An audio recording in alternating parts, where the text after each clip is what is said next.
సుధాకర్ గారు చాలా బాగానే ట్రీట్మెంట్ చేశారు. చాలా హ్యాపీగానే ఉన్నాను. నా పేరు మురళీకృష్ణ అండి. రేపల నుంచి వచ్చాము. నాకు బాగా ఆయాసంగాను, దగ్గు.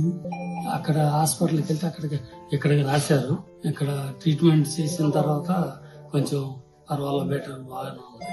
మురళీకృష్ణ గారు అండి, మా మామయ్య గారు. యాక్చువల్గా 5 days బ్యాక్ హెల్త్ బాగాలేదని చెప్పి రేపల్ల విజయ హాస్పిటల్కి తీసుకెళ్తే బాగా ఆయాసంగా ఫీల్ అయ్యారు. అన్కంట్రోలబుల్ సిచ్యువేషన్ ఉందని చెప్పి సార్ ఇక్కడ విజేత హాస్పిటల్కి రిఫర్ చేశారు. డాక్టర్ సుధాకర్ గారు బాగా చేస్తారు, ట్రీట్మెంట్ బాగుంటుందని చెప్పి ఇక్కడ పంపించారు.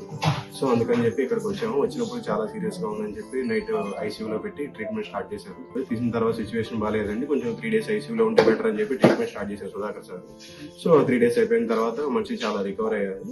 సో ఇక్కడ ఆ 3 days గ్యాప్ లో ఇక్కడ నర్సెస్ కానీ, ట్రీట్మెంట్ చేసిన టెక్నీషియన్స్ కానీ అందరూ బాగా కేర్ఫుల్ గా సపోర్ట్ గా ఉన్నారు. హాస్పిటల్ అయితే ఓకే, ట్రీట్మెంట్ కానీ caring each and everything okay.